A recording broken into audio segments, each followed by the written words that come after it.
kita ada di bedah kitab kali ini ya. Tadi yang sudah mengikuti mungkin teman-teman doktrin ala dasar, rasanya belum selesai merenungkannya gitu ya. Kita tancap gas, masuk langsung ke bedah kitab. Nah, ini bedah kitab yang akan kita gumuli pertama di tahun ini ya, yaitu bedah kitab Matius. Tapi kita nggak akan menggali seluruh pasal di Matius. Nah, karena cukuplah banyak ya, 20 pasal lebih gitu ya. Jadi kita akan coba belajar tentang fokus khotbah Tuhan Yesus di bukit ya.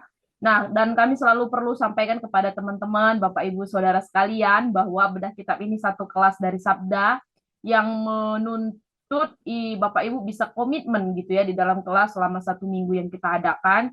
Jadi harapannya nanti Bapak Ibu menyediakan waktu, dan kalau misalnya rasanya akan ada kendala nanti selama 1 minggu, cepat-cepat dikatakan mulai saat ini gitu ya, supaya nanti tidak putus di tengah jalan. Itu akan sangat cukup membuat jadi kendala gitu ya di dalam kelas. Dan bedah kitab ini satu pembelajaran Alkitab, pendalaman Alkitab atau pembedahan Alkitab yang kita buka dari Yayasan Lembaga Sabda untuk Bapak Ibu dan kita sekalian itu bisa membedah kitab-kitab yang ada di Perjanjian Lama maupun Perjanjian Baru, dan sifatnya ini dengan cara diskusi seperti ini, dan juga kita akan pakai alat-alat yang mumpuni, yang bertanggung jawab, pastinya disediakan juga dari Yayasan Lembaga Sabda ataupun alat-alat yang Bapak Ibu pakai selama ini ketika membedah kitab gitu ya.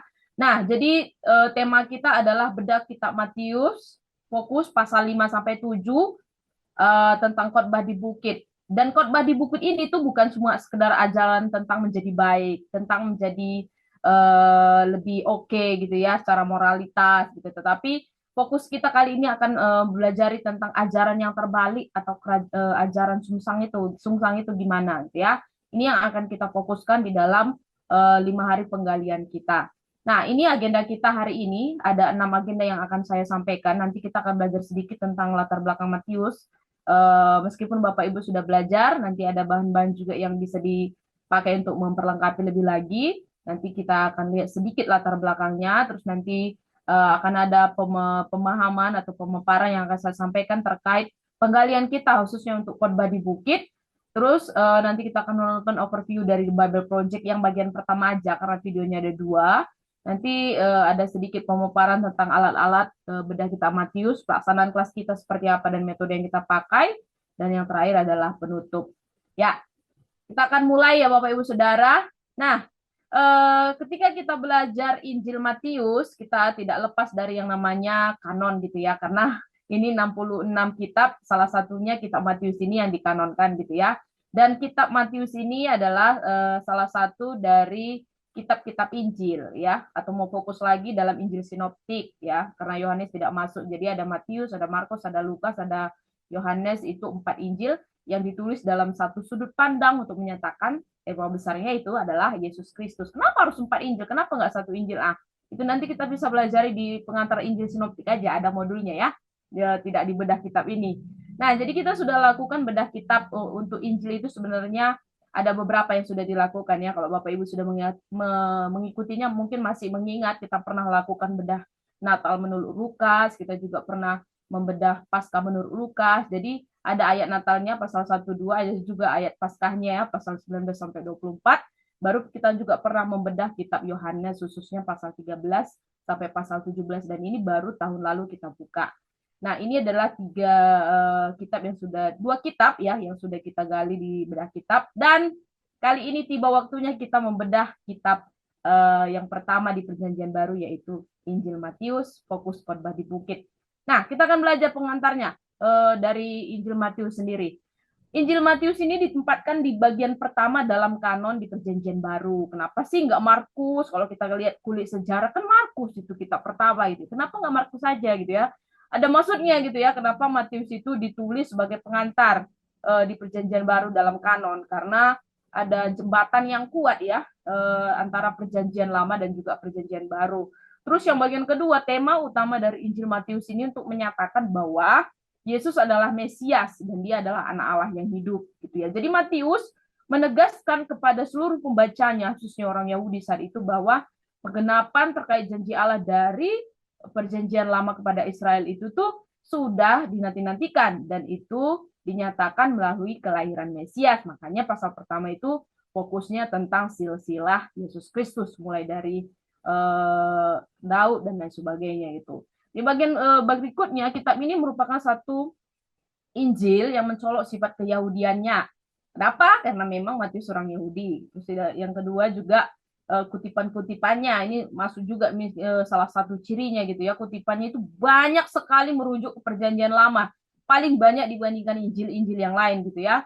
Terus frasa-frasa yang dipakai juga supaya genaplah firman Tuhan. Firman Tuhan maksudnya merujuk ke Perjanjian Lama. Terus penekanan tadi tentang silsilah Yesus Kristus dari Abraham, dari Daud, Salomo dan lain sebagainya. Dan pengajaran-pengajaran Yesus yang Yesus lakukan, termasuk salah satunya khotbah di buku itu tuh mengikuti tradisi yang dilakukan oleh rabi-rabi di Perjanjian Lama atau pengajar-pengajar yang dilakukan oleh orang Yahudi gitu ya. Jadi sangat mencolok sekali keyahudian dari Injil Matius ini yang ditulis oleh Matius. Sekarang kita belajar Injil Matius ini kebanyakan udah setuju aja gitu ya bahwa penulisnya adalah Matius. Matius ini anak Alfeus ya.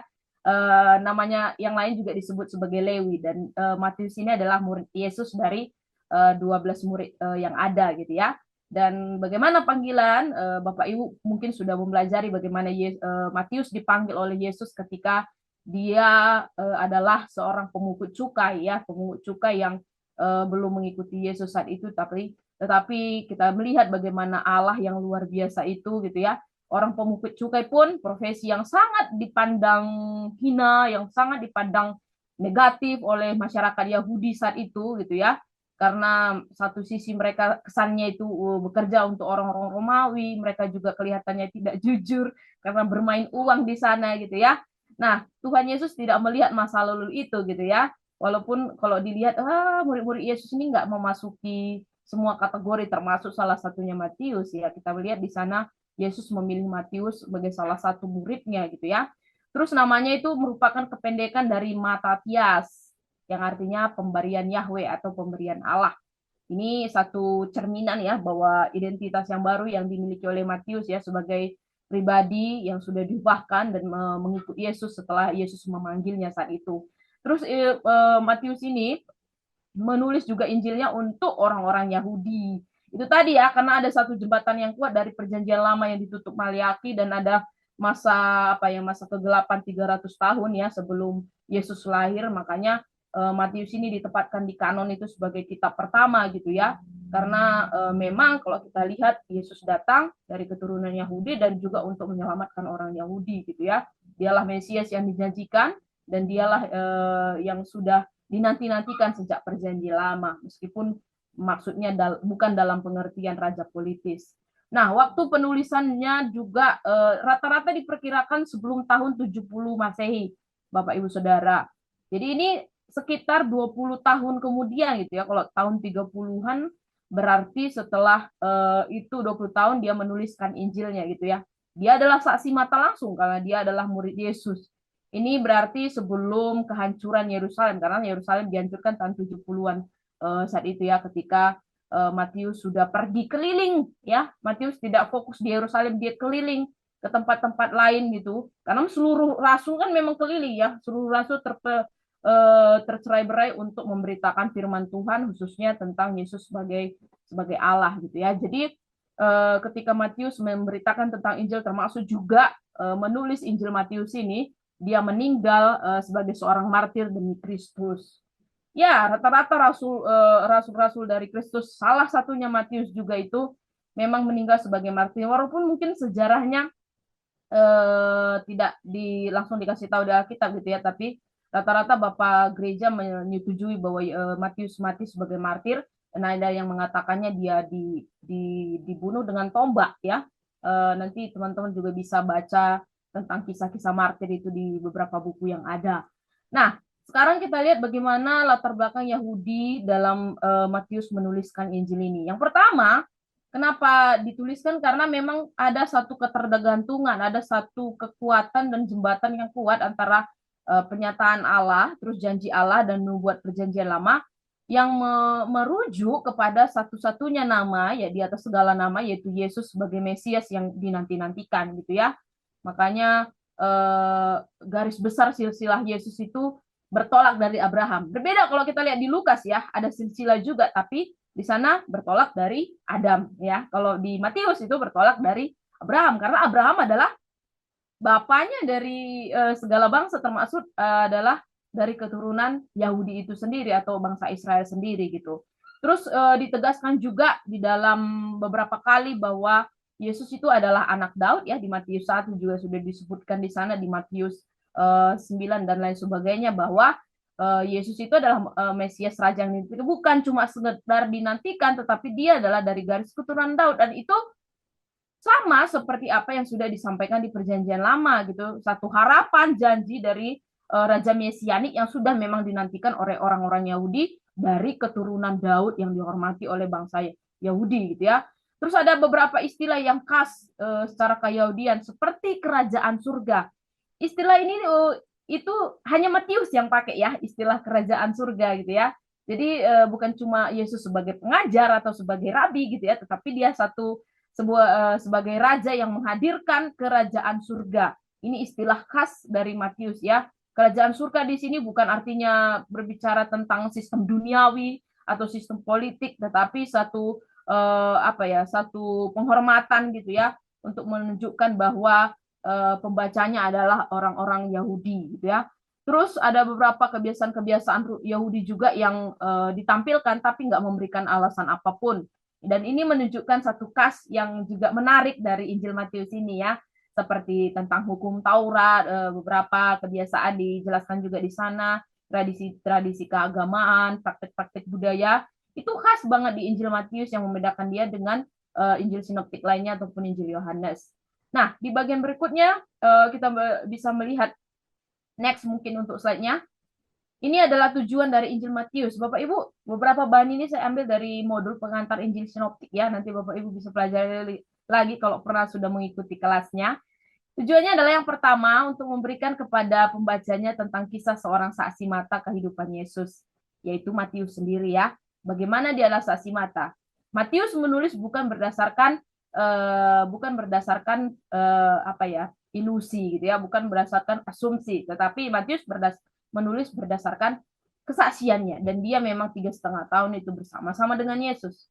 Terus yang kedua, meyakinkan pembacanya bahwa Yesus adalah anak Allah dan Mesias yang dinubuatkan oleh Nabi PL.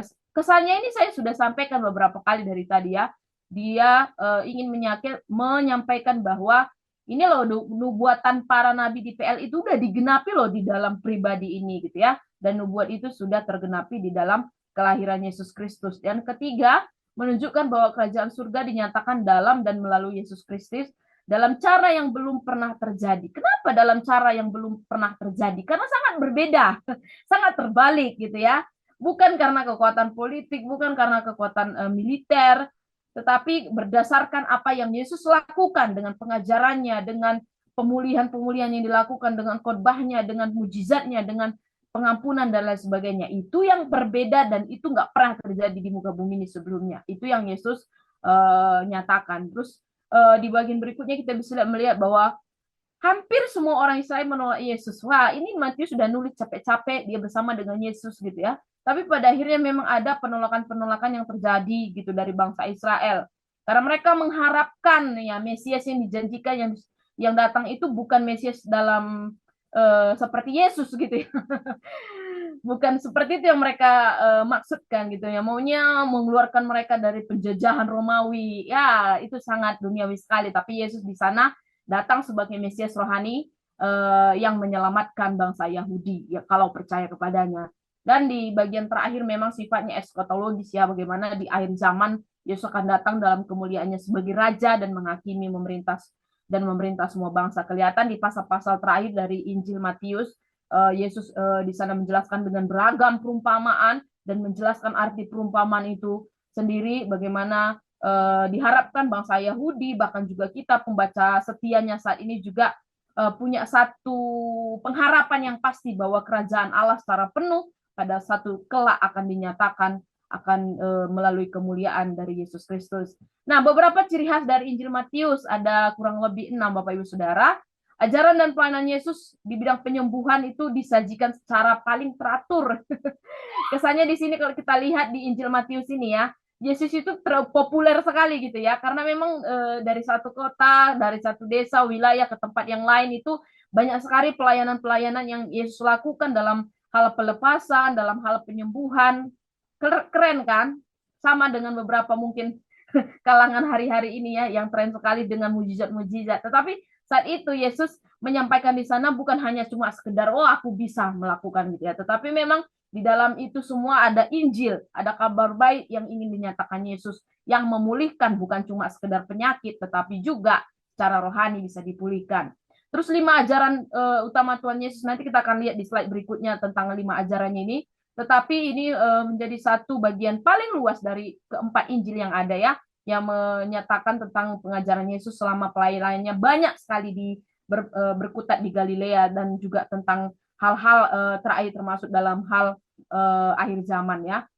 Penekanannya juga sangat kuat tentang peristiwa Yesus sebagai penggenapan PL, jauh lebih banyak. Itulah makanya dalam kanon juga sebagai kitab pertama. Kerajaan surga atau kerajaan Allah disebutkan 2 kali lebih banyak. Iya, makanya ciri khasnya kerajaan Allah itu berkali-kali ya. Kalau kita mau belajar Alkitab, salah satunya yang paling menarik kita bisa lihat kata yang sering diulang-ulang, dan kata ini atau frasa ini sering kali ya. Jadi frekuensinya sangat tinggi sekali dibandingkan kitab-kitab lain di PB ataupun Injil Sinoptik. Matius juga menekankan tentang standar kerajaan Allah mulai pasal 5, dan ini yang akan nanti kita gali selama 5 hari ya, tentang khotbah di Uhud, bahkan juga tentang kerajaannya atas dosa, penyakit, setan-setan, bahkan juga tentang kematian sekalipun. Dan yang bagian terakhir adalah satu-satunya Injil yang menyebut gereja secara eksplisit ya. Secara eksplisit ya, di Matius pasal 16 kita lihat di sana ya, pemanggilan bahwa di masa depan nanti dikatakan bahwa akan ada eklesia, bukan berarti gedung di sana ya, tentang komunitas orang percaya yang berkumpul untuk dipanggil keluar setelah kebangkitan Yesus, dan itu secara eksplisit hanya ada di Matius saja.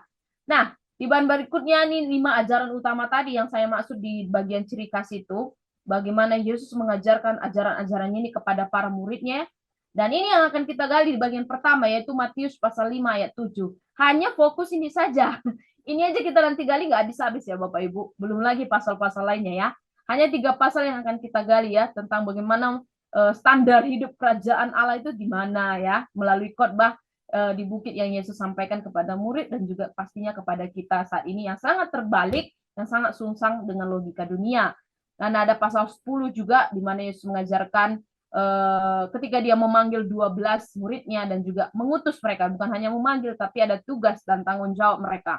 Pasal 13 juga Yesus mengajarkan tentang kerajaan Allah dengan beragam perumpamaan-perumpamaan yang ada, dan pasal 18 pengajaran tentang setelah berbagai perumpamaan disampaikan, hidup sebagai warga kerajaan Allah itu seperti apa itu juga dijelaskan, dan di ajaran yang berikutnya mengajar tentang kedatangannya kembali yang bersifat eskatologis ya, sebagai satu penggenapan kerajaan Allah secara penuh, bukan lagi bayang-bayang, karena kerajaan Allah sudah datang dan juga nanti akan dinyatakan kembali melalui kedatangannya kedua kali. Nah, adapun garis besar dari Injil Matius ini dari artikel Sabda, Bapak Ibu nanti bisa juga pelajari lebih lagi. Di bagian pertama itu perkenalan Mesias dengan silsilahnya, terus pelayanannya di sekitar Galilea gitu ya.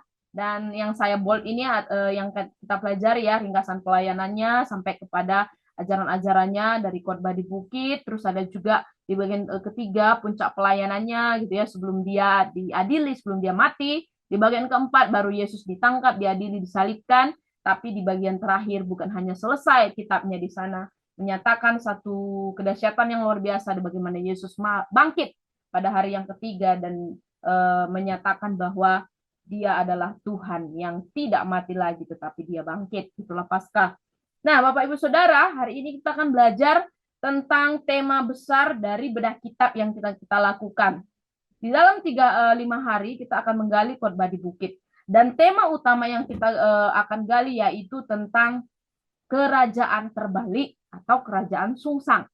Mungkin di antara kita semua, Bapak Ibu Saudara, pernah belajar secara pribadi tentang bagian ini, mungkin bisa tulis di kolom komentar ya, supaya kita coba lihat siapa saja yang sudah pernah pelajari secara pribadi. Jadi khotbah di bukit ini, siapa sebenarnya yang ingin dibalikkan dari pemberitaan Yesus di dalam khotbah di bukit ini? Dan apa sebenarnya yang terbalik gitu ya? Kalau kita lihat nanti pelajari lebih dalam ketika kita menggali melalui berbagai hal yang sudah Yesus lakukan ya, dan melalui ajaran-ajarannya, ada sistem yang saat itu berlaku ya. Sistem yang berlaku saat itu seperti apa gitu ya? Menunjukkan suatu dunia dengan nilai-nilai yang ya itulah yang dunia berikan gitu ya. Nilai-nilai yang tidak sesuai dengan nilai-nilai surgawi. Kehidupan yang hanya rutinitas ya, rasa-rasanya melakukan rutinitas keyahudian, ternyata itu cuma ketaatan lahiriah gitu ya. Melakukan hukum Taurat, ternyata itu juga hanya lahiriah saja. Melakukan sistem-sistem yang lain, ada kuasa, ada status, ada kepentingan diri. Itulah sistem yang berlaku saat itu di zaman Yesus. Itulah juga sistem Yahudi, bagaimana mereka yang kuat itulah yang menang gitu ya, yang lemah itu udah pasti kalah gitu ya, yang punya status itulah yang punya kuasa, yang tidak punya status itu tidak berlaku, tidak diterima dunia. Itulah sistem Yahudi. Dan itu sistem dunia zaman itu. Ternyata sistem zaman itu tuh berlaku juga sih di zaman ini gitu ya. Makanya ini tuh pengen dibalikkan seluruhnya oleh Yesus ketika dia memperkenalkan tentang kerajaan Allah itu sifatnya terbalik. Tidak diukur dari seberapa kita melakukan rutinitas agamawi, seberapa kuat kita ya, tetapi berakar pada kebenaran kita, di dalam Allah, berakar kepada kasih, berakar kepada kerendahan hati. Makanya di khotbah di bukit itu banyak sekali quote-quote yang bisa nanti dipelajari menjadi satu pendalaman materi kita gitu ya. Yang lemah disebut berbahagia, yang miskin disebut memiliki kerajaan, yang mengasihi musuh dianggap benar. Ini kan nggak masuk logika gitu. Dan itulah yang sedang dibalikkan gitu ya. Nilai-nilai itu yang sedang dibalikkan oleh Yesus Kristus dengan sistem dunia saat itu, saat ini juga ingin dihancurkan total. Dan melalui khotbah Yesus di bukit, dia memanggil seluruh muridnya yang mendengar saat itu dan juga kita saat ini untuk hidup di dalam pemerintahannya Allah, bukan di dalam pemerintahan dunia yang ada. Nah, kenapa ini menjadi satu tema utama? Di slide berikutnya kita lihat beberapa garis besar menjadi satu perenungan sebagai latar belakang gitu ya. Karena memang cara hidup yang Yesus ajarkan itu terbalik dengan logika atau budaya manusia di dunianya. Ya, Yesus menyingkapkan nanti apa yang menjadi salah sih di sini gitu ya. Semua pasti salah karena satu faktor yaitu dosa, yaitu relasi yang rusak dengan Allah. Dan relasi itu yang sedang ingin Allah pulihkan gitu ya. Karena dosa itu bukan hanya cuma melanggar hukumnya Allah gitu ya, tetapi merusak seluruh relasi yang ada. Dan itu yang Allah ingin nyatakan. Dengan kita tidak berkutik di sana, tetapi kita apa ya, secara terbalik diajarkan oleh Yesus. Harusnya kalau kamu punya musuh, musuh itu dikasih. Harusnya kalau punya musuh ya dijauhi kan. Tapi Yesus bilang kasih musuhmu gitu ya. Terus di bagian berikutnya, hidup yang diajarkan Yesus itu sungsang karena nilai dari surga yang membalik nilai dunia. Jadi Yesus bukan cuma menyatakan ajaran yang terbalik atau kerajaan yang terbalik, tapi nilai ini tuh datang dari surga gitu ya. Nilai ini datang dari surga, nilai ini datang dari atas yang membalikkan seluruh ukuran manusia tentang yang namanya keberhasilan. Wah, keberhasilan itu kalau kita kuat ya, kita dikatakan bahagia kalau kita punya uang. Kita dikatakan kuat kalau kita bisa mengalahkan yang lemah gitu. Enggak gitu. Di dalam Yesus dibalikkan karena nilai-nilai itu harus sesuai dengan nilai-nilai surgawi. Jadi jalur langit gitu ya, bukan jalur dunia. Dan kerajaan sungsang itu tidak menekankan ketaatan pada hukum Taurat semata, tetapi hidup dalam kasih dan anugerah yang melampaui semua batasan-batasan termaksud Taurat. Bukan berarti kerajaan sungsang ini berkata enggak pada Taurat gitu ya, enggak meniadakan Taurat gitu ya, tetapi juga membawa manusia atau kita yang akan belajar ini untuk melampaui ketaatan yang cuma sekedar rutinitas dan lahiriah saja, tetapi menekankan hidup kasih, mengalir dari hati kita itu secara secara nyata gitu ya. Bukan cuma sekedar oh ada pendeta atau ada rabi saya akan taat terhadap aturan, tetapi ternyata tidak sampai menusuk kepada Allah gitu. Terus masalah utama lainnya yang disoroti juga dalam kerajaan ini adalah rusaknya relasi manusia dengan Allah dan dengan sesama. Relasi yang rusak saat itu bukan hanya dengan Allah karena dosa. Karena Allah dengan Allah rusak, kepada sesama juga rusak ternyata.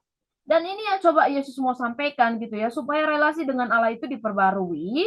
Dan ketika relasi dengan Allah diperbarui, relasi dengan sesama manusia juga akan dipandang baik. Tanpa nanti melihat lagi latar belakangnya, melihat lagi kelompoknya, oh ini Yahudi, ini enggak Yahudi, melihat lagi statusnya, oh ini orangnya punya duit, ini enggak punya duit gitu ya. Tetapi seluruhnya dibalikkan, seluruhnya ditata ulang oleh pengajaran Yesus di bukit. Dan fokusnya juga pemulihan relasi di bagian ini.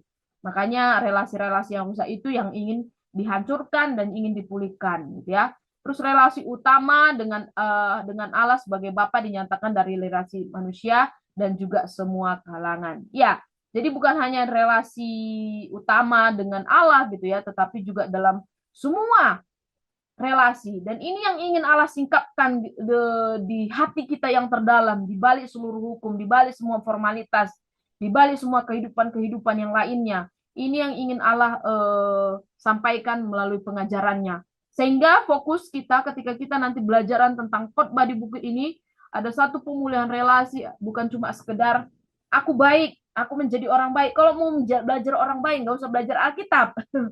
Di bagian lain pun kalangan pun mengajarkan tentang bagaimana menjadi baik gitu ya. Tetapi di dalam Kristen bukan cuma sekedar bagaimana menjadi baik, bagaimana menjadi baik, karena orang baik belum tentu benar, tapi orang benar sudah pasti baik gitu ya. Jadi bagaimana kita menjadi orang-orang yang punya standar kerajaan Allah, yang punya nilai-nilai yang berbeda dari nilai-nilai lahiria gitu ya. Dan kita bisa disebut sebagai orang-orang yang nantinya mewarisi bumi gitu ya, karena Allah lah yang sudah menyelesaikannya bagi kita, sehingga performa kita, kehidupan kita di mata Allah dan juga di secara relasi kita dengan sesama kita juga benar-benar pulih ya. Secara los kita lakukan, bukan berusaha lagi, karena memang kasih Allah itu sudah ada di dalam hati kita itu. Nah, di bagian berikutnya Bapak Ibu Saudara, sifat dari pengajaran sungsang atau pengajaran terbalik yang akan kita pelajari ini adalah satu pembalikan gitu ya. Pengajaran Yesus ini secara nyata itu membalikkan segala-galanya. Bukan segalanya aja, tapi segala-galanya gitu ya. Dia membalikkan segala-galanya itu dari cara pikir, cara pandang, cara hidup, cara berelasi, cara-cara apapun. Itu tuh dibalikkan seluruhnya ya. Dan itu bergerak ya. Bukan dari atas ke bawah, tapi dari bawah ke bukan dari bawah ke atas, tapi dari atas ke bawah. Karena Allah kita datang gitu ya, dari Allah kepada manusia. Cara itu aja pun sebenarnya udah balik gitu ya, terbalik gitu ya, karena Allah lah yang datang kepada manusia, karena manusia tidak akan mungkin bisa datang kepada Allah. Dari nilai budaya, sistem, dan juga sampai sekarang juga Allah ingin membalikkannya gitu ya. Nah, kenapa ingin Allah membalikkannya? Karena tadi saya sudah katakan ya, sifatnya itu berasal dari Allah sendiri gitu ya. Oke, saya akan ajarkan pengajaran yang terbalik dengan bukan cara dengan manusia. Nggak selesai di situ, tapi Allah sudah kasih dahulu contoh, dikatakan melalui dia yang turun, melalui dia yang berinkarnasi. Dia mengambil satu inisiatif untuk hadir di tengah manusia. Dia menyatakan kasihnya kepada manusia pemerintahannya. Dan itulah yang membuat dunia itu diundang untuk masuk ke dalam surga. Dan ini pun sudah terbalik kan Bapak Ibu Saudara. Dari kedatangan Kristus ini saja udah cara yang terbalik. Sehingga kita nggak bisa lagi berpikir dengan cara manusia gitu ya. Kita harus berpikir dengan cara Allah berpikir. Sehingga pengajaran yang Allah nanti sampaikan melalui apa yang kita pelajari itu nyampe menusuk jantung kita ya, bukan cuma menusuk dada, bukan cuma menusuk baju gitu ya, tapi nyampe sampai ke hati yang paling dalam dan mengulik semua, membalikkan semua, sehingga kita juga layak diterima dan kita juga menyatakan kasih Allah. Dan kerajaan susang ini juga berbicara tentang relasi yang dipulihkan, bukan cuma sekedar menawarkan aturan baru atau tips menjadi orang baik gitu ya, tetapi ada satu relasi yang dipulihkan, bagaimana relasi kita dengan sesama kita yang kadangkala hidup di dunia ini kan penuh dengan persaingan, penuh dengan cara-cara duniawi gitu ya, penuh dengan kekuatan dan lain sebagainya. Relasi itu pengen dibalikkan oleh Allah ya, relasi yang aku akan mengasihi kamu kalau itu menguntungkanku. Aku akan mengampunimu kalau kamu layak kuampuni. Itu dunia tawarkan, tapi dalam Yesus nggak bisa. Yesus katakan kasihilah musuhmu, dikatakan. Yesus katakan juga berbahagialah kamu. Yesus dikatakan bahkan diberkatilah kamu ketika kamu dianiaya. Bisa nggak kita berpikir nggak dengan cara begitu? Itu cuma bisa dipikirkan kalau Allah sudah menusuk jantung kita dan kita bisa, oh, ini relasi yang diinginkan oleh Allah. Nah, harapannya nanti Bapak Ibu Saudara ini sama sekali membentuk hati kita ya. Saya harapkan bedah kitab kali ini beda. Ketika Bapak Ibu nanti membedah secara pribadi sebelum dikirim ke kelas gitu ya, doakan, gumulkan bersama dengan Allah. Karena kali ini kami sangat berharapkan, bahkan kami sendiri juga ketika mempersiapkan ini sangat bergumul gitu ya. Di awal tahun ini menjadi satu reflektif bagi kita semua untuk kita melihat bagaimana relasi kita sejauh ini dengan sesama kita. Apakah saya mengasihi karena ada sesuatu, karena ada udang di balik bakwan, enggak gitu ya. Tapi benar-benar karena relasi kita yang sudah dipulihkan bersama dengan Allah. Yang kedua, relasi manusia dengan Tuhan. Ya, dari yang cuma sekedar katakan agama, aku punya agama, kepada hati yang paling penting, bukan cuma KTP Kristen gitu ya, tetapi kepada hati. Yesus dikatakan kalau kebenaranmu tidak lebih benar dari orang Farisi gitu ya. Jadi aku cuma sekedar rutinitas, cuma sudah aku udah melakukan keagamaan, nggak nyampe di situ. Atau juga relasi yang berdoa di dalam lapangan-lapangan seperti yang Farisi lakukan. Yesus katakan berdoalah ke tempat yang tersembunyi. Karena Yesus pengen relasi yang utuh, bukan relasi yang supaya aku dipandang rohani, supaya aku bisa dilihat orang gitu ya. Tetapi relasi yang benar-benar utuh, menjadi benar-benar tulus di dalam Allah, menjadi benar-benar dekat intim dengan Allah kita. Itu tidak dibangun di panggung publik atau di altar gitu ya, tapi benar-benar di ruang hati kita yang tersembunyi bersama-sama dengan Allah. Yang ketiga, relasi manusia dengan dirinya sendiri ya. Dari pencapaian-pencapaian yang dunia tawarkan gitu ya, kepada identitas baru kita di dalam Allah.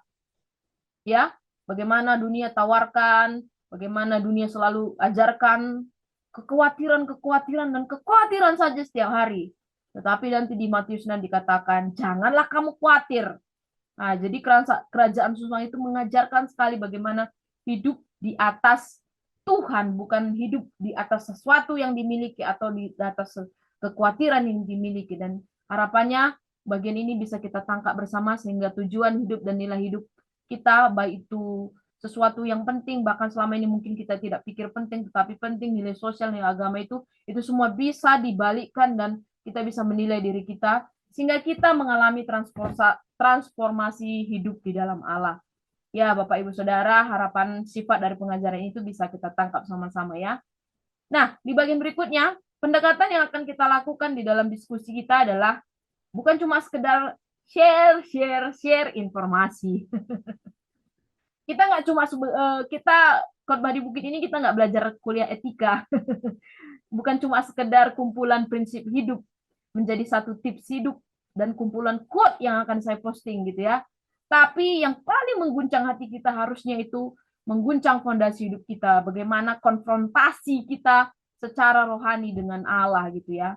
Artinya di sini bukan untuk menghancurkan gitu ya, tetapi untuk membongkar semua cara pandang kita yang keliru. Saya pun ketika persiapan ini tuh barulah beberapa bagian gitu ya. Kalau beberapa hal juga, ternyata selama ini hanya di otak saya, hanya di dalam informasi, belum sampai mengkonfrontasi hati saya gitu ya. Jadi memang salah satu fokus dari Sabda di bulan Januari ini adalah rethinking ya, rethinking bisa itu dalam arti relasi, dalam arti resolusi, revolusi dan sebagainya. Dan harapannya Bapak Ibu Saudara, kali ini kita bisa memikirkan ulang relasi kita dengan Tuhan dari cara berpikir kita yang mungkin tahun lalu tidak sesuai dengan jalannya Tuhan, atau mungkin di awal tahun ini pun sudah mulai lemah secara iman, tidak sesuai dengan kehendak Tuhan, bukan cuma sekedar mengikut Tuhan, bukan cuma sekedar aturan-aturan Tuhan gitu ya, tetapi khotbah di bukit ini sampai menyentuh ke akar hati kita gitu ya. Kita evaluasi bersama gitu ya, bagaimana hati kita yang selama ini mungkin marah, yang selama ini mungkin jatuh dengan hawa nafsu, kesombongan rohani. Nah, firman ini harapannya yang kita pelajari ini menuntun kita kepada pertobatan yang benar, sehingga kita punya kesempatan mengenal Tuhan, berelasi dengan Tuhan dengan cara yang baru. Itulah kerajaan yang terbalik atau kerajaan yang sungsang. Saya tidak meminta persetujuan Bapak Ibu mau apa enggak. Kali ini nanti urusannya Bapak Ibu dengan Tuhan ketika menggali ayat ini ya. Ini udah pribadi dengan pribadi, nanti hasilnya tinggal kita bagikan dan bagaimana kita di dalam diskusi itu bisa saling menguatkan melalui pergumulan, melalui masalah yang terjadi, masalah-masalah yang harus dihadapi, dan jangan Bapak Ibu atau kita semua yang jadi sumber masalah gitu ya. Jadi kita yang menjadi jalan tengah di dalam masalah yang ada. Nah, jadi setiap hari nanti dalam diskusi kita akan rethinking semuanya gitu ya. Kita bukan akan hanya melihat apa yang terbalik saja, tetapi pada akhirnya kita juga akan melakukan refleksi secara pribadi ya, apakah kerajaan surga atau kerajaan Allah ini relevan sih? Khotbah di buku ini relevan nggak sih zaman dulu sampai sekarang? Dan apakah relevan dalam kehidupan kita saat ini gitu ya? Sehingga tujuannya kita bisa terbuka gitu ya, sehingga kita juga bisa melakukan satu perubahan yang nyata di hadapan Allah. Dan firman Tuhan yang kita pelajari bukan hanya untuk bedah apa lagi ya kali ini ya, yang Bapak Ibu yang kita yang sudah sering ikut bedah kitab pasti senang sekali ya caranya Sabda, menarik untuk kita belajar Alkitab. Wah, dapat lagi nih POV dari Mazmur, POV dari Yohanes, POV dari Yakobus gitu. Tapi hari ini bukan cuma sekedar POV, bukan cuma sekedar tes, bukan cuma sekedar tips-tips, tetapi yang kita pelajari ini membedah sama-sama hati kita yang paling terdalam sehingga menusuk kepada jantung, kepada hati kita sehingga kita juga berubah di hadapan Tuhan. Nah, itu yang bisa saya sampaikan Bapak Ibu Saudara. Sekarang kita akan coba melihat ya bagian pertama dari The Bible Project supaya lebih nangkap lagi kita garis besar bagian pertamanya. Injil menurut Matius. Kitab ini merupakan salah satu catatan resmi paling awal mengenai Yesus dari Nazaret, kehidupannya, kematiannya, serta kebangkitannya.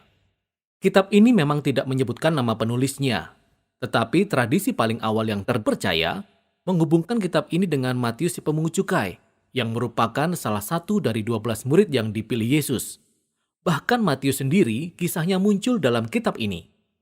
Selama kurang lebih 30-40 tahun, para rasul secara lisan mengajarkan dan menyampaikan kesaksian pribadi mereka tentang Yesus dan juga semua ajarannya yang mereka ingat. Nah, Matius kemudian mengumpulkan dan menyusun semuanya menjadi suatu karya yang luar biasa yang ia tujukan untuk mengangkat tema-tema tertentu mengenai Yesus. Dalam video ini, kita hanya akan membahas paruh pertama dari kitab Matius.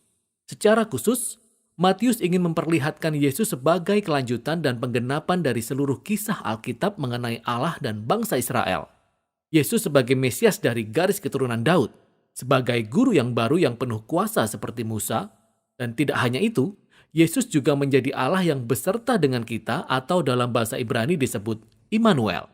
Matius menyusun kitab ini dengan bagian pendahuluan dan juga bagian penutup, yang membingkai 5 bagian yang tegas di bagian tengah, yang masing-masing diakhiri dengan catatan panjang tentang pengajaran Yesus. Kitab ini sengaja disusun seperti ini dan hasilnya sangat menakjubkan. Lihat saja nanti bagaimana caranya. Pasal 1-3 menjadi landasan dengan mengaitkan kisah Yesus tepat pada alur cerita Perjanjian Lama. Jadi, Matius mengawali dengan silsilah Yesus yang menunjukkan bahwa ia berasal dari garis keturunan Mesias, anak Daud, dan ia juga merupakan keturunan Abraham. Ini artinya Yesus akan membawa berkat Allah bagi segala bangsa. Setelah itu, kita akan mendapati kisah yang sangat terkenal tentang kelahiran Yesus yang merupakan penggenapan dari nubuatan para nabi dalam Perjanjian Lama, di mana bangsa-bangsa akan datang untuk menyembah Mesias yang akan lahir di kota Bethlehem. Tetapi lebih dari itu, Yesus dikandung dari Roh Kudus dan namanya Immanuel. Semuanya ini menunjukkan bahwa Yesus bukanlah manusia biasa. Ia adalah Allah yang beserta dengan kita, Allah yang menjadi manusia. Jadi pada bagian pendahuluan ini, kita dapat melihat 2 tema utama dari kitab Matius. Yesus berasal dari garis keturunan Daud dan ia adalah Immanuel. Akan tetapi Matius juga ingin menunjukkan bahwa Yesus adalah Musa yang baru. Jadi sama seperti Musa, Yesus muncul dari Mesir, ia keluar melalui air baptisan, lalu tinggal di padang gurun selama 40 hari. kemudian naik ke atas gunung untuk menyampaikan pengajarannya yang baru. Jadi melalui semua peristiwa ini, Matius menegaskan bahwa Yesus adalah sosok yang telah dijanjikan, yang lebih besar dari Musa. Ia akan membebaskan bangsa Israel dari perbudakan. Ia akan memberi mereka pengajaran yang baru. Ia akan menyelamatkan mereka dari dosa-dosa mereka. Dan akan memulai perjanjian yang baru antara Allah dan umatnya. Persamaan antara Yesus dan Musa ini juga menjelaskan mengapa Matius menyusun bagian tengah dari kitab ini dengan persamaan sebagai berikut. 5 bagian utama dari kitab ini yang menampilkan Yesus sebagai seorang guru sebanding dengan 5 kitab Musa. Yesus adalah seorang guru baru yang berkuasa dalam perjanjian yang akan menggenapi kisah dalam kitab Taurat. Nah, pada bagian pertama, pasal 4-7, Yesus memulai kisahnya dengan memberitakan kedatangan kerajaan Allah. Dan yang paling penting, kerajaan Allah pada dasarnya merupakan cara Allah untuk menyelamatkan seluruh isi dunia melalui Yesus Sang Raja. Yesus datang untuk melawan kejahatan, khususnya kejahatan spiritual, dan seluruh akibat dari serangan iblis, dan penyakit, dan kematian. Yesus datang untuk memulihkan kekuasaan dan pemerintahan Allah atas seluruh dunia dengan membangun suatu keluarga baru yang terdiri dari orang-orang yang mengikut Dia, mentaati ajarannya, dan hidup di bawah pemerintahannya. Jadi setelah Yesus mulai menyembuhkan orang-orang dan membentuk suatu gerakan, suatu komunitas, Ia mengajak para pengikutnya ke atas gunung atau ke lereng bukit, dan di sanalah Ia menyampaikan serangkaian besar pengajarannya yang pertama, yang secara tradisi disebut sebagai khotbah di bukit. Disinilah Yesus menjelaskan bagaimana kita mengikut Dia dan hidup dalam kerajaan Allah yang merupakan kerajaan yang terbalik dari kerajaan dunia, di mana tidak ada orang yang diistimewakan, sehingga orang miskin, orang tak dikenal, orang kaya, orang beriman, semua orang diajak dan dipanggil untuk berbalik, untuk bertobat, untuk mengikut Yesus dan bergabung dalam keluarganya. Yesus berkata, Ia tidak datang untuk meniadakan hukum Taurat atau perjanjian lama, melainkan untuk menggenapi semua hukum itu melalui hidupnya, melalui ajarannya. Ia datang untuk mengubahkan hati umatnya, sehingga mereka dapat sungguh-sungguh mengasihi Allah dan mengasihi sesama, termasuk musuh mereka. Setelah menyelesaikan ajarannya yang luar biasa tentang kerajaan Allah, bagian berikutnya menunjukkan bagaimana Yesus mewujudkan kerajaan Allah itu dalam kehidupan sehari-hari. Jadi pada bagian ini Matius menulis 9 kisah tentang Yesus yang membawa kuasa kerajaan Allah ke dalam hidup orang-orang yang terluka dan hancur hati. Jadi ada 3 kelompok yang masing-masing terdiri dari 3 kisah yang menceritakan tentang orang-orang yang sakit, yang tubuhnya hancur, atau mereka yang dalam bahaya, dan Yesus menyembuhkan dan menyelamatkan mereka dengan kasih karunia dan kuasanya. Dan tepat di antara 3 rangkaian ini, kita dapat melihat 2 kisah yang serupa di mana Yesus memanggil orang-orang untuk mengikut Dia. Dan Matius ingin menekankan satu hal yang penting di sini. Kita bisa mengalami kuasa kasih karunia Yesus hanya dengan mengikut Dia dan menjadi murid-Nya. Jadi setelah Matius memperlihatkan kuasa kerajaan Allah melalui Yesus, Yesus kemudian memperluas jangkauannya dengan mengutus ke-12 murid-Nya untuk pergi melakukan seperti yang telah Ia lakukan. Dari sini kita dibawa kepada serangkaian besar pengajarannya yang kedua, yaitu pasal 10. Di sini Yesus mengajarkan murid-muridnya bagaimana memberitakan kerajaan Allah dan apa yang bisa mereka harapkan setelah itu. Banyak di antara orang Israel yang menerima Yesus dan kerajaan Allah yang Ia tawarkan.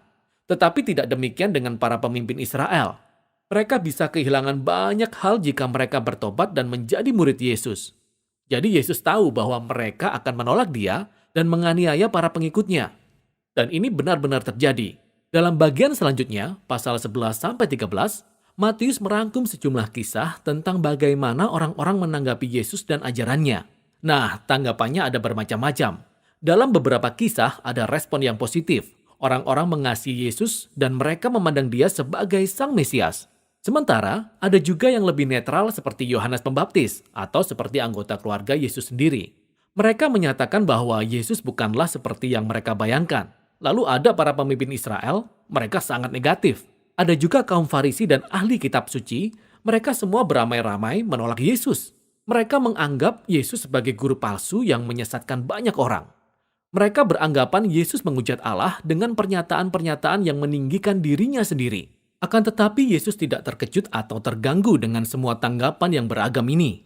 Ia justru membahas tanggapan-tanggapan ini dalam rangkaian pengajarannya yang ketiga, yaitu pasal 13. Di sini Matius merangkum banyak perumpamaan Yesus tentang kerajaan Allah, seperti perumpamaan tentang petani yang menabur benih di atas 4 jenis tanah, atau tentang biji sesawi, tentang mutiara, tentang harta yang terpendam. Perumpamaan ini menjadi seperti tafsiran untuk kisah-kisah yang telah kita baca di pasal 11 dan 12. Sebagian orang menerima Yesus dengan penuh antusias, sementara yang lainnya menolak dia. Tetapi kerajaan Allah yang paling utama akan terus tersebar meskipun ada banyak penolakan seperti ini. Demikianlah paruh pertama dari Injil menurut Matius. Berikut ini ada beberapa hal lain yang perlu kita perhatikan ketika kita membaca seluruh pasal ini. Ingat, Matius menampilkan Yesus sebagai kelanjutan dan penggenapan dari kisah dalam Perjanjian Lama. Jadi perhatikan bagaimana Matius merangkai kutipan-kutipan dari kitab suci Perjanjian Lama dan menempatkannya pada titik-titik strategis dalam kisah yang banyak bercerita tentang Yesus dan identitasnya. Mari kita berhenti sejenak dan mengambil waktu untuk melihat referensi-referensi ini dalam konteks Perjanjian Lama. Dan kita akan banyak melihat kaitan yang sangat keren dan menarik. Dan yang terakhir, kalau kita perhatikan tipe orang-orang yang menerima Yesus dan mengikut dia, kita akan banyak melihat bahwa mereka bukanlah orang-orang penting. Bukan siapa-siapa. Juga bukan orang-orang yang sangat religius.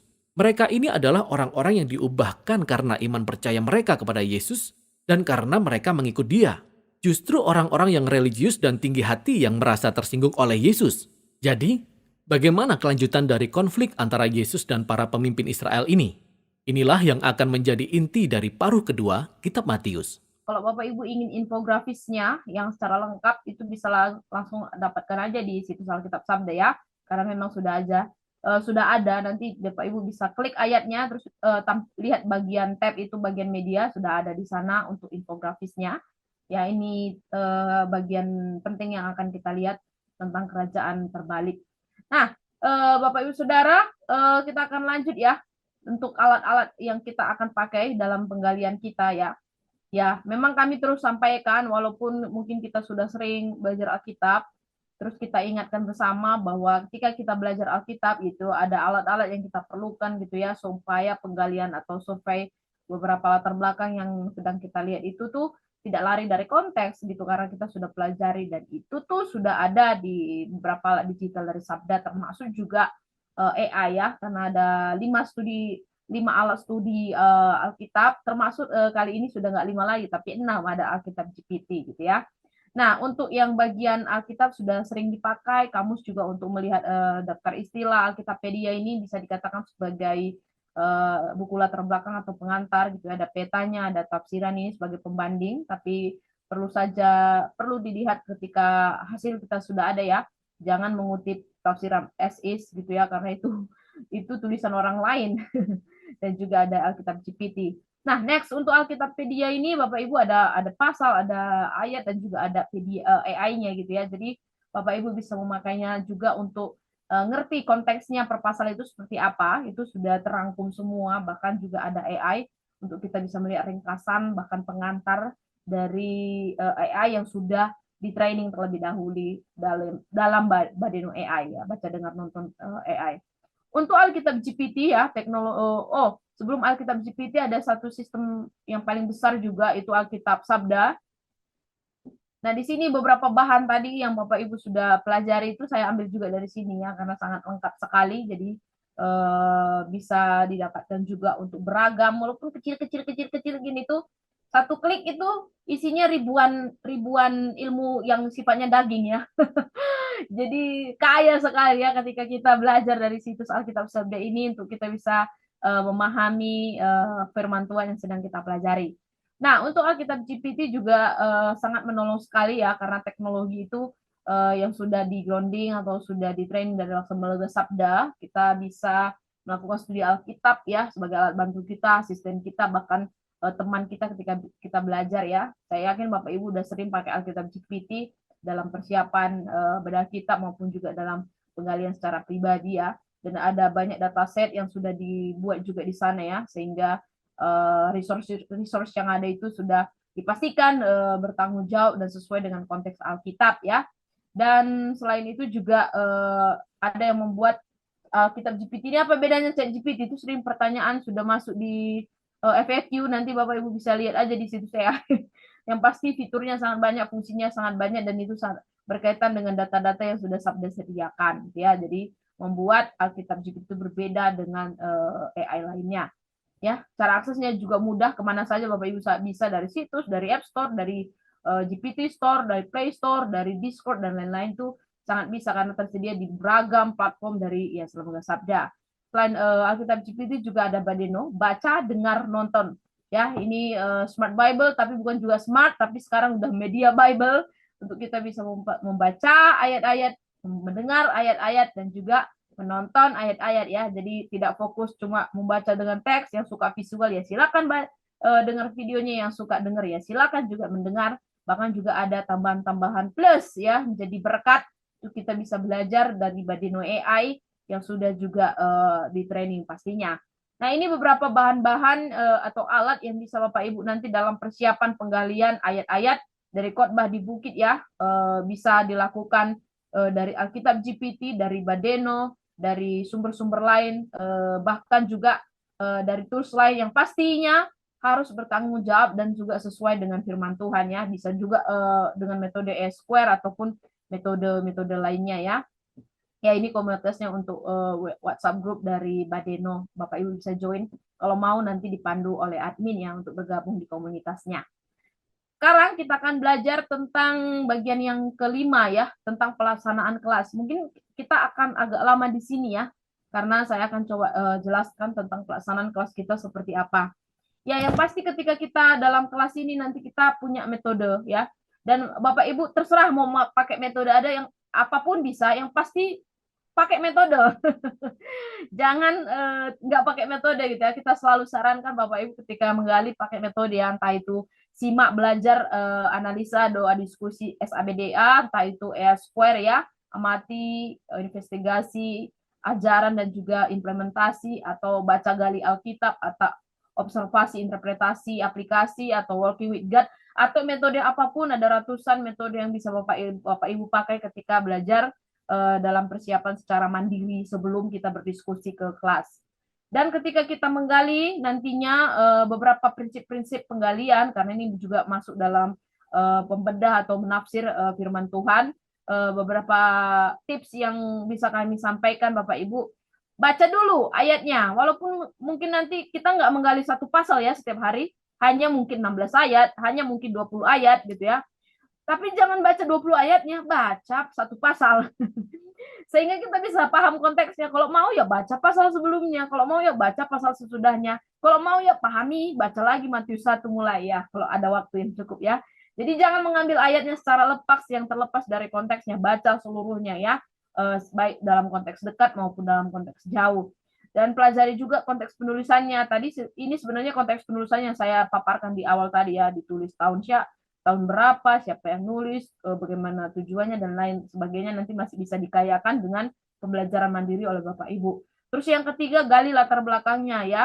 Beberapa latar belakang tentu saya sudah sampaikan, tapi juga bisa ditambahkan lagi ya, bagaimana budayanya saat itu ya, bagaimana politik yang dikuasai Romawi, bagaimana kondisi sosial geografis di mana Yesus berkutat di Galilea dan selain sebagainya, itu digali gitu ya, sehingga seputar ayat yang digali itu ketahuan, oh ternyata ini yang mempengaruhi, makanya ayatnya Yesus ngomong seperti ini gitu ya, pasti berkaitan sekali. Terus yang keempat, analisis kata-kata penting yang syarat dengan arti teologis dalam bahasa aslinya. Ya, ini cukup disarankan Bapak Ibu Saudara, kan aku nggak belajar secara teologi di sekolah Alkitab ya. Gak apa-apa Bapak Ibu, ada sabda yang sudah menyediakan semua untuk kita bisa parsing, untuk kita bisa mengeksegese, untuk kita bisa mencari bahasa dari bahasa aslinya gitu ya.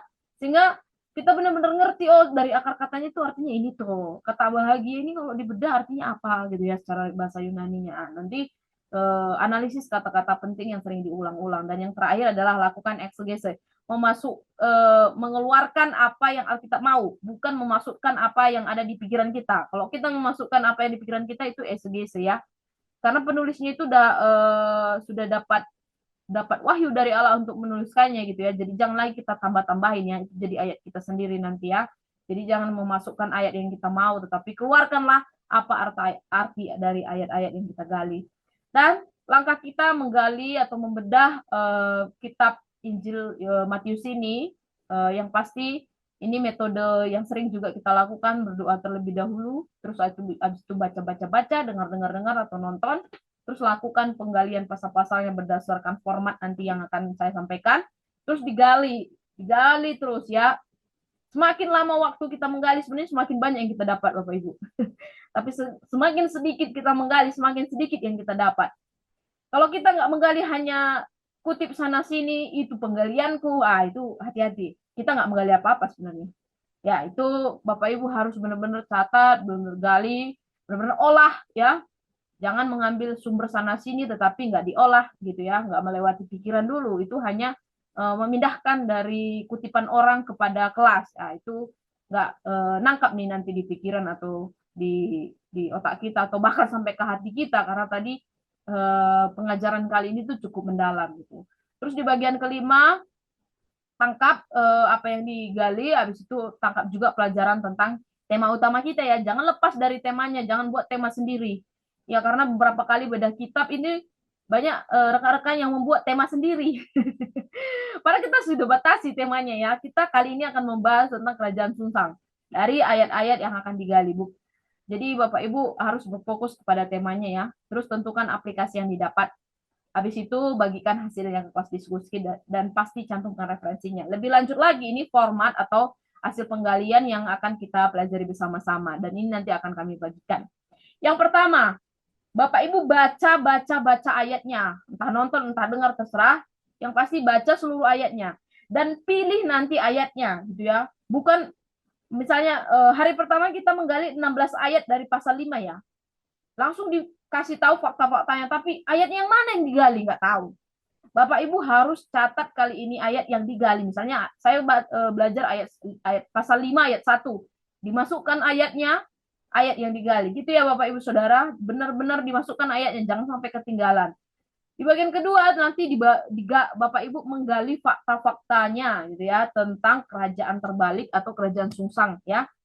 Bagaimana cara menggali fakta-faktanya dengan langkah-langkah SABDA atau langkah OIA atau langkah ES Square bisa Bapak Ibu amati kata-kata penting, kata-kata yang diulang-ulang, kata-kata yang terasa bertentangan, kata-kata yang sering disebutkan oleh Yesus, itu digali-gali, diinvestigasi, fakta-faktanya itu ditulis Bapak Ibu Saudara dari referensi, bahkan mungkin dari AI setelah diskusi dengan AI, bahkan mungkin dari buku. Tadi Pak Anil sebutkan beberapa buku, dari buku-buku yang dipelajari, dikumpulkan semua fakta-fakta itu, diolah, terus dimasukkan menjadi fakta yang didapatkan dari ayat yang digali gitu ya. Baru di bagian ketiga, pelajarannya tentang kerajaan Sunsang dari ayat-ayat itu. Ya, ini kami ulang dan ulang terus. Harus berfokus kepada kerajaan terbalik gitu ya dari ayat-ayat yang digali. Nilai kerajaan Allah tentang kerajaan terbalik itu apa sih di ayat ini? Kalau misalnya pendekatannya kan ada banyak ayat yang bisa berdiri sendiri gitu ya. Misalnya di ucapan bahagia ini kan banyak ayat yang bisa berdiri sendiri, tapi tetap melihat konteks. Tapi nanti di ayat seterusnya mulai ayat 17 dan selainnya itu bisa 2 ayat, 3 ayat nggak apa-apa. Yang pasti dituliskan ayatnya. Terus apa nilai kerajaan tentang kerajaan terbaik yang ditonjolkan? Dan itu apa perbedaannya? Terus dibagikan dengan kerajaan duniawi perbedaannya. Mungkin nanti kami akan tambahkan lagi ya. Dan bagaimana kalau dibandingkan dengan kerajaan duniawi? Terus apa kaitannya dengan kerajaan Allah gitu ya? Apa yang ingin Allah kehendaki dengan melihat kumpulan dari nasihat Allah di dalam khotbah di bukit ini gitu ya. Jadi itu pelajarannya yang dibagikan di bagian yang kedua atau di bagian yang ketiga setelah menjelaskan ayatnya, fakta-faktanya dan juga pelajarannya. Baru bagian yang ketiga itu aplikasinya. Nah, kali ini harap banget gitu ya dalam aplikasi jadi satu call to action berdasarkan apa yang Bapak Ibu gali, kita semua yang menggali harus konkret ya, harus relevan, harus juga berdasarkan pergumulan-pergumulan Bapak Ibu dan perubahan-perubahan apa yang nggak langsung berubah sih kayak Power Rangers gitu ya, sekali baca langsung berubah. Tapi apa yang tertilik gitu ya, apa yang tertusuk di dalam hati itu dibagikan aja. Walaupun nanti dalam praktisnya ya, Bapak Ibu harus buat saya akan seperti ini. Kalau misalnya panjang nanti pengalamannya gini nggak masalah, tulis saja. ya. Ya, bisa dituliskan, saya akan memilih mengampuni dibanding membalas tetangga saya. Nanti bisa dijelaskan dalam pengalaman beberapa tetangga saya bla bla bla. Kalau misalnya itu yang terjadi dan itu yang benar-benar apa ya, tertanam dalam hati setelah menggali ya. Jadi harus praktis ya Bapak Ibu, jangan hanya di awang-awang ya, jangan hanya bersifat abstrak tetapi benar-benar bisa dipraktekkan. Dan yang berikutnya, cantumkan referensi. Referensi diharapkan sekali lagi linknya Bapak Ibu bagikan ya. Kalau dari buku, dibagikan bukunya, judulnya, dan sebagainya. Karena referensi itu penting banget loh Bapak Ibu. Saya senang gitu kalau ada yang membagikan link referensinya atau promnya, bahkan link AI-nya. Itu biasanya akan saya kulik lagi gitu ya, sampai pelajari. Karena di dalam referensi itu ada juga tulisan-tulisan yang, kalau misalnya Alkitabiah ya, dan harapannya Alkitabiah itu menolong kita untuk belajar lebih dalam ya. Jadi bagikan link referensinya ya. Ini menolong kita untuk terbuka dan jujur. Kalau kami benar-benar mengolahnya, bukan hanya mengutipnya langsung dari referensi yang ada atau mengutipnya as is dari AI, nggak belajar apa-apa jadinya ya. Bahaya sekali kayak gitu ya. Oke, ini contoh yang akan saya berikan, dan harapannya ini juga cuma sekedar contoh ya. Nanti pastinya lebih baik lagi ketika kita menggali bersama-sama mulai besok ya. Saya coba kutip dari Matius 5 ayat 5 ya. Dikatakan berbahagialah orang yang lemah lembut, karena mereka lah yang akan memiliki bumi. Ya, fakta-fakta yang saya coba telusuri gitu ya, melihat dari konteks Yesus khotbah di bukit ini, ternyata Yesus di sini itu bukan hanya membagi tips untuk bahagia, atau di dalam versi lain itu misalnya ayat itu pakai kata diberkati gitu ya. Nah, kalau kata diberkati berarti ada yang memberkati, dan berkat itu turun dari Allah gitu ya.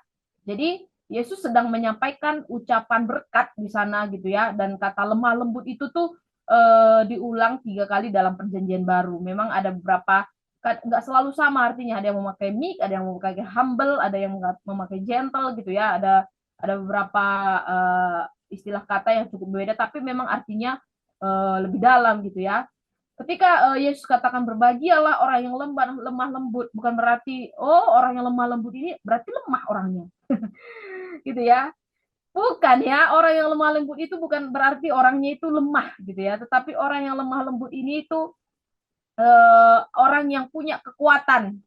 Bahkan bukan berarti lemah, tapi dia punya kekuatan, yang kekuatannya itu benar-benar dikendalikan dari Allah dalam kerendahan hati, dalam kehidupannya. Sehingga orang yang lemah lembut ini sebenarnya orang yang punya ketergantungan yang benar-benar dari Allah gitu ya. Dan apa yang janji Allah berikan gitu ya kepada orang-orang yang diberkati dengan orang-orang yang lemah lembut ini, dikatakan dia akan memiliki warisan, yaitu bumi. Dikatakan bumi, kenapa nggak surga langsung ya? Berbahagialah orang yang lemah lembut, karena mereka akan naik ke surga. Kan bisa aja ya, tetapi Yesus memakai kata bumi karena memang Yesus juga saat itu mengutip ya, mengutip dari kitab Mazmur gitu ya. Kalau kita lihat memang biasanya yang kuat lah yang menang, yang lemah udah nggak mungkin menang gitu ya.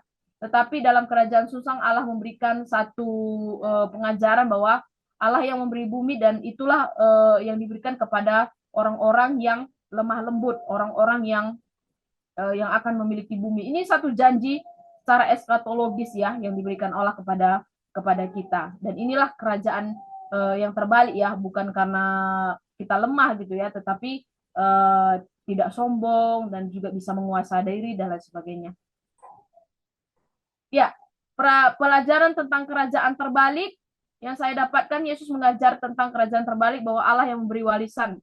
Ya, jadi memang Allah yang memberikan warisan, yang bukan manusia yang merebutnya di sana dikatakan ya. Terus diberkati orang yang kuat, berkuasa atau menang menurut dunia. Bukan menang menurut dunia, bukan orang yang lemah lembut. Kalau menang menurut dunia itu orang yang kuat gitu ya. Tetapi di dalam Allah, orang yang menang itu yang lemah lembut gitu ya. Ketika dunia menganggap orang yang dominan itu yang berhasil, aku bisa, aku kuat, itulah yang menang. Tapi ketika sama Yesus itu dibalikkan, orang yang lemah lembut lah orang yang diberkati. Orang lemah lembut yang menerima janji. Ini Yesus, kita nggak hanya mengajak tuh untuk Yesus, kasih aku bumi ya, kasih aku kerajaanmu ya, enggak. Tapi Yesus sendiri yang akan menurunkan gitu. Yesus sendiri yang akan mengangkat. Yesus sendiri yang akan menyatakan kehendaknya ketika orang dapat lemah lembut menguasai diri dan lain sebagainya. Ya, itu pelajarannya ya. Nanti bisa lebih lebih dalam lagi itu. Aplikasinya secara jujur ya, berdasarkan pergumulan, berdasarkan pertanyaan serius melalui apa yang saya gali dalam relasi sehari-hari, yang apa yang terbalik ini yang perlu dibalikkan gitu ya. Aku bertanya gitu ya, apakah aku selama ini berpikir aku harus menang, aku harus benar, aku harus baik gitu ya, aku harus dominan dan lain sebagainya. Ini kan jadi satu pemikiran gitu ya. Tapi di dalam Allah, pola-pola seperti itu bukan untuk dilihat orang aku harus terlihat menang gitu ya, tetapi benar-benar menyerahkan diri kepada Allah. Makanya aplikasinya ya melatih kelembutan hati gitu ya. Biasanya orang Batak susah untuk lembut hati karena keras-keras gitu ya.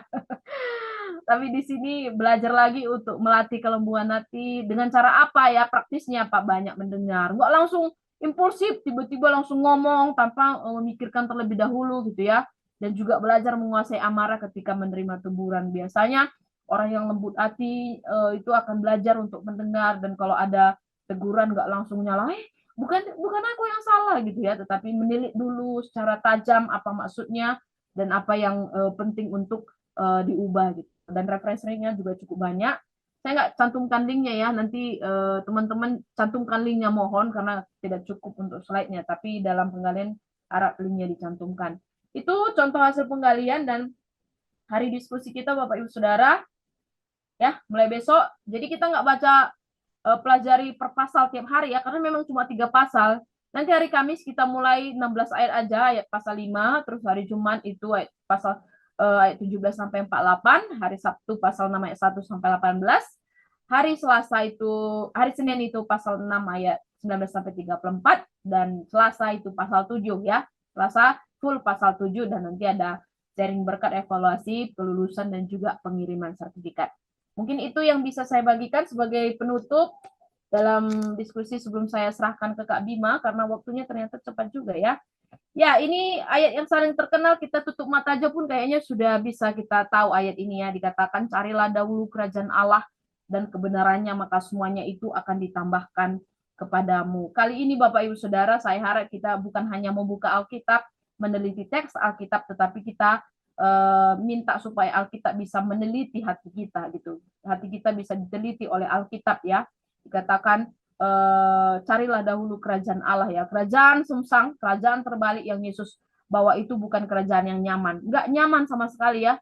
Berbahagialah orang yang dianiaya, itu enggak nyaman. Suka-suka masa mau dianiaya gitu ya.